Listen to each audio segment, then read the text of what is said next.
IRGC forces massacre protesters hiding in Marsh in southwest Iran. Members of the Iranian Revolutionary Guards Corps opened fire on protesters in the marshlands of Mahshahr in Khuzestan Province. The reports from the city come after Iran lifted an almost complete internet blackout, which the authorities implemented to hide the scope of their brutal crackdown on protests. The internet is still off in the city. Local witnesses reported that the Revolutionary Guards resorted to lethal force to crush the protests on Monday, November 18th, after demonstrators blocked the road leading to a nearby major industrial petrochemical complex. 17-year-old Ahma Albu Ali was among those killed in the Marsh massacre of protesters. He was shot point-blank by IRGC forces. Iran protests.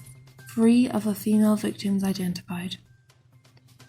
3 other women who were killed by the Iranian regime's security forces during the uprising are identified. Nazim Kobani in Tehran, Halima Samiri in Abadan, and Sepeda Hassini from Soldaz in Nagadar, West Azerbaijan province.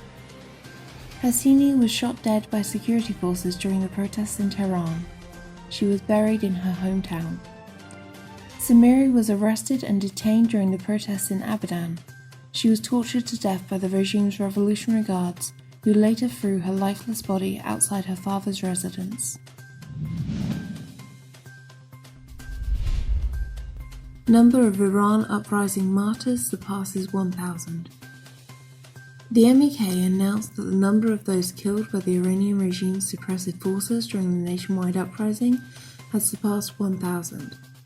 The MEK announced the names of another 33 victims.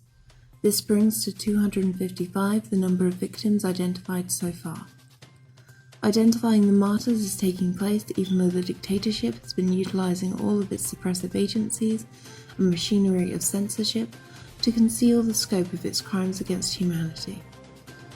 Maryam Rajavi, the president-elect of the National Council of Resistance of Iran, described the massacre of protesters across Iran on Khomeini's orders as one of the most egregious cases of crimes against humanity in the 21st century. She called on the international community to take urgent action to stop the suppression and the slaughter in Iran.